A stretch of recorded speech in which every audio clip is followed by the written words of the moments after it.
Joey Barton then started to talk about football, which, as you know, is an interest of mine. And what he said, which I think really struck a chord in me, I'm not sure he knew what he was articulating, but I think he was right. What he said is, when you get on the football field, it doesn't matter what the colour of the person is, what their religion is. It's all about the team and the team playing together with an objective and an achievement and whatever. And he said, then when we go back to our houses afterwards, we do the stuff we do as individuals. The Muslims go back and do their whatever. But when we used to play, we played as a team. And the manager wouldn't tolerate anybody not playing as part of the team and doing that. And then he kind of went on to say, I remember when I was young, when we were young and there were Muslims or whatever, they would practice their religion, but they practice it at home. But they, within the day-to-day life of England, they adhered to the culture and the principles that the British people had. And I suddenly realised that's what's happened here, isn't it? We were a harmonious people in the 80s and 90s. There were lots of... I mean, he said himself, I remember Rafe said, I remember in the 80s, Daley Thompson, Kenny Lynch, the comedian, a couple of other people he mentioned, we didn't even think of them as black, we thought of them as British. But at that time, the different cultures celebrated their cultures when they got home in the privacy of their own home or in the privacy of their own communities. They didn't allow it to seep into the day-to-day life of what is culture. And you and I have talked before, what is British culture? What is the undermining of British culture? Well, actually, it doesn't matter how many black people or brown people or whatever people there are in the country. If the culture works as it did in the 80s and 90s, then they can go back to their house in the evening and do their individual. They can go back and be, Muslims, go back be Jews or whatever, and practice that. But it never seeped into the central community then, because the central community was effectively a Judeo-Christian Christian culture that had been around for centuries, basically. And I thought that was a fantastic analogy. The problem now is when people are emerging from their houses and going onto the football field, in the middle of a match, they're suddenly throwing down a mat and praying towards Mecca. In the middle of a match, they're suddenly saying, I don't like Jewish, I'm pro-Palestinian. In the middle of a match now, they're saying, we should have a transgender player on the pitch now. And all these, what I would call private beliefs, are now being paraded and inserted into British culture. And that's what's causing the problem. I think that is looking backwards with rose-tinted spectacles. All that's happened is these problems... I'm glad you've agreed with me on this one. All that's happened is these problems have just increased by several magnitude. And now the middle class can see them. All those problems you talked about then, I could see growing up as an 8-year-old. Living in a community that was slowly changing into a heavily Asian Muslim area. So these problems aren't new.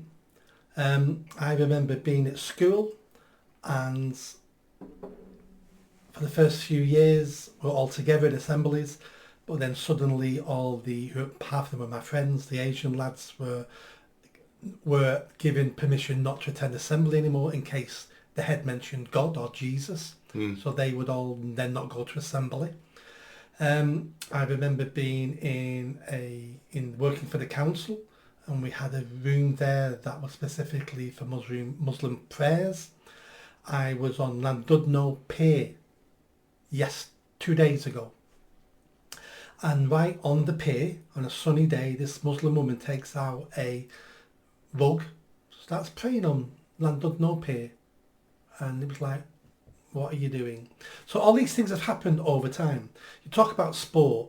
I remember in the 80s, demonstrations at rugby matches because we're playing South Africa, people throwing nails on the pitch so the South Africans couldn't play, all about how wrong apartheid was. All that's happened now is the middle class have noticed, and it's affecting the middle class. People like the gentleman we just talked about then, Rafe Mandel Crusoe. He can see it all happening now because he's a nice middle class man. But this has been going on all my lifetime, and the poorer you are, the more working class you are.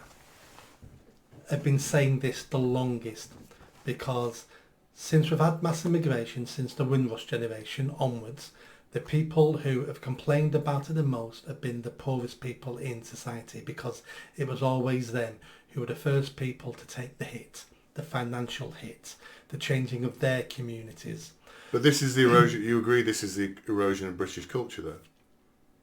It's, yes, slowly over time. You can't point to when it started happening. No. So to begin with... No, but my argument is that the reason British culture started to erode, because you and I have talked, because I gave that example a few months ago to you about, because I think one of my relatives, I won't mention who, I said, oh, would you be happy with 50% immigrants? Yes. Would you be happy with 80% immigrants? 90% immigrants? Yes. And I couldn't think of a comeback. Yeah.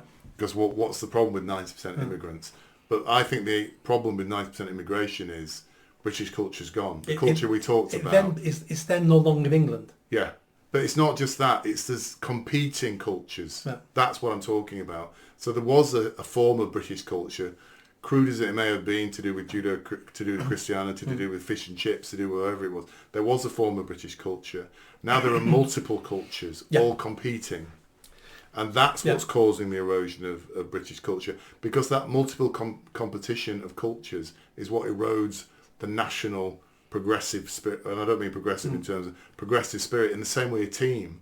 If you have multiple people in a team thinking, running, behaving in different ways, it doesn't work. Yeah. And that's what the damage to our culture is. The fact we have multiple competing cultures, and now they're given the time of day, whereas when we were very young, they weren't. I went to a school, I went to Hare Hills Primary School in Leeds, and anybody who knows Leeds and Hare Hills knows that is a really rough area. I would say 50% more than that of my classmates were Asian, black, or whatever it might have been. However, all of us embraced a Judeo-Christian culture. We said the Lord's Prayer in the morning. The environment that we all lived and worked in was predominantly an English culture, basically. And it seemed to work.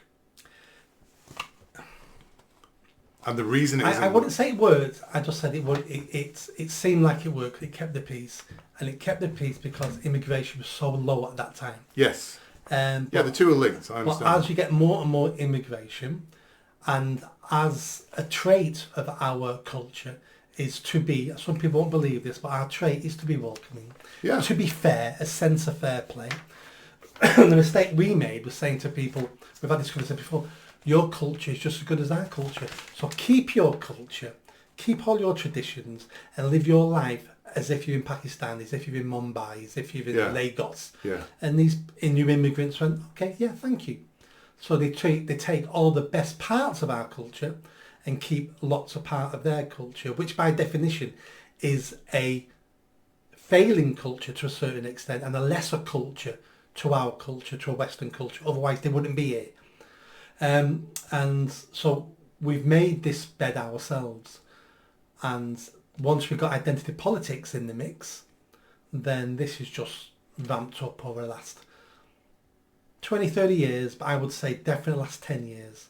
And it's ramped up even quicker now because of the internet, because of social media, because it's so much easier now to pass ideas on, to talk to people, to become part of a community that they all think these communities are important, but they're not important. Yeah. It's the bigger community that's important. Yeah, and it's the re-establishment of that bigger community, which is a cohesive, and it doesn't matter to me what the colours, what the religions are of that community, as long as we're all thinking and behaving in the same way for the benefit of the country. There's no country in the world throughout the history of mankind that had large immigration and it worked out.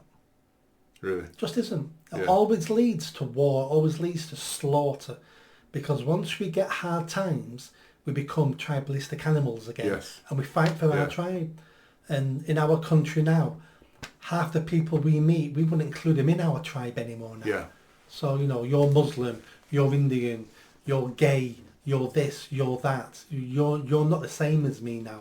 So when bad times come, they're the first person to be killed because you're not the same as me. Did you enjoy that video? I think you did. Come on now, hit that bell, subscribe, comment. Let's build this channel. I need more followers, I need more subscribers. Be part of the journey. See you soon.